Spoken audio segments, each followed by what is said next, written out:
Assalamualaikum warahmatullahi wabarakatuh. Perkenalkan, nama saya Lailatul Badriyah dari Prodi Ekonomi Syariah kelas 2B. Nah, di sini saya akan menanggapi sebuah video yang telah diupload oleh Dr. Abdul Wadud Nafis LCMEI, yaitu tentang tugas dan wewenang OJK atau Otoritas Jasa Keuangan. Nah, yang dimana yang pertama yaitu kita harus memahami tentang pengertian OJK sendiri atau Otoritas Jasa Keuangan. Nah, pengertian OJK adalah sebuah lembaga negara yang memiliki fungsi dan tugas dalam penyelenggaraan sistem pengaturan dan pengawasan terhadap industri jasa keuangan secara terintegrasi. Nah, dalam pengawasan otoritas jasa keuangan atau OJK, diantaranya adalah yang pertama yaitu ada perbankan. Nah, di mana perbankan itu baik bank umum atau bank yang lainnya. Semuanya ada di bawah pengaturan pengawasan OJK, yang mana ada pasar modal, asuransi, dana pensiun, dan juga lembaga pembiayaan dan beberapa lembaga jasa keuangan lainnya. Nah, dan yang kedua di sini kita harus memahami tentang asas-asas OJK, yaitu yang mana asas-asas OJK sendiri perlu kita memahami asas-asas OJK di sini. Yang apakah dalam pelaksanaannya itu mereka melaksanakan tugas itu. Nah, ya asas yang pertama di sini ada independensasi, yaitu bahwa lembaga keuangan atau otoritas jasa keuangan itu menjaga lembaga keuangan sesuai dengan peraturan dan perundang-undangan yang sudah ada. Dan mereka bekerja secara profesional dan efektif. Asas yang kedua di sini ada asas kepastian hukum. Nah, asas kepastian hukum yaitu seorang yang bekerja harus bekerja sesuai dengan peraturan yang sudah ada. Nah, peraturan yang sudah ditetapkan oleh pemerintah. Dan yang ketiga di sini yaitu asas kepentingan umum. Asas kepentingan umum itu yaitu baik dari pihak lembaga keuangan syariah maupun nasabah, dan masih banyak lagi. Dan yang keempat yaitu ada asas keterbukaan, atau petugas-petugas OJK itu harus terbuka. Nah, petugas-petugas OJK sendiri yaitu harus terbuka, harus memberitahu apa tugas mereka, seperti itu apa tugas mereka dan wewenang-wewenang mereka. Dan yang kelima di sini ada asas profesional. Asas profesional sendiri yaitu orang-orang yang terlibat dalam OJK ini adalah orang-orang yang mempunyai kemampuan tinggi, mempunyai potensi yang tinggi sesuai dengan bidangnya. Dan yang keenam ada asas integritas. Jadi orang-orang yang mempunyai jabatan di OJK ini orang yang taat pada peraturan.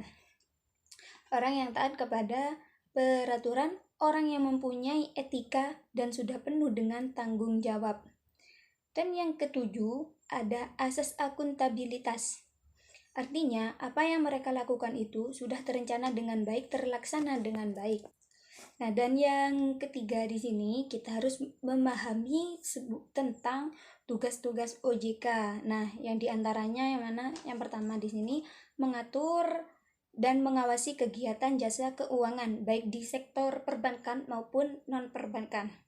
Dan yang kedua yaitu tugasnya mengatur dan mengawasi kegiatan jasa keuangan di sektor pasar modal.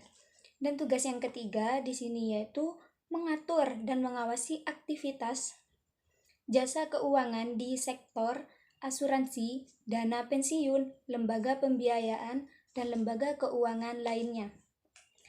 Nah, dan yang selanjutnya atau yang keempat di sini, setelah kita memahami tentang tugas-tugas OJK, di sini kita harus memahami tentang wewenang OJK yang pertama. Nah, wewenang OJK yang pertama diantaranya yaitu menetapkan peraturan-peraturan tentang pengawasan di industri jasa keuangan. Dan yang kedua di sini ada membuat dan menetapkan peraturan tentang pengawasan industri jasa keuangan.